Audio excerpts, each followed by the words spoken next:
মাননীয় স্পিকার, প্রতি বছরই বাজেট দেওয়ার সময় আমরা নির্ঝরের মতন স্বপ্ন দেখি এবং সারা বছর ধরে সেই স্বপ্ন ভঙ্গের ফল আমাদের ভোগ করতে হয়।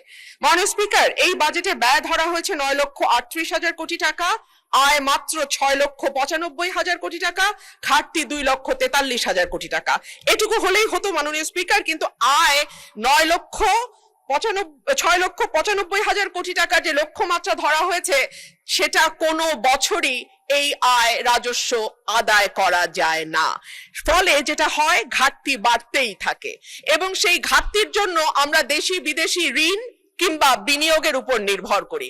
আমাদের মাননীয় প্রধানমন্ত্রী সম্প্রতি চীন সফর করেছেন।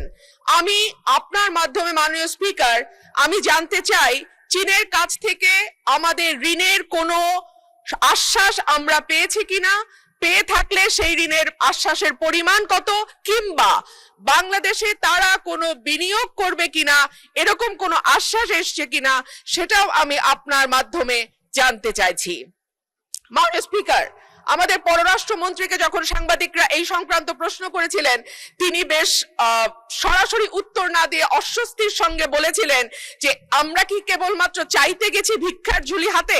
না মাননীয় স্পিকার, আমরা কেউ আশা করি না যে বাংলাদেশের মন্ত্রী মিনিস্টাররা দেশের বাইরে ভিক্ষার ঝুলি হাতে ভিক্ষা করতে যাবেন।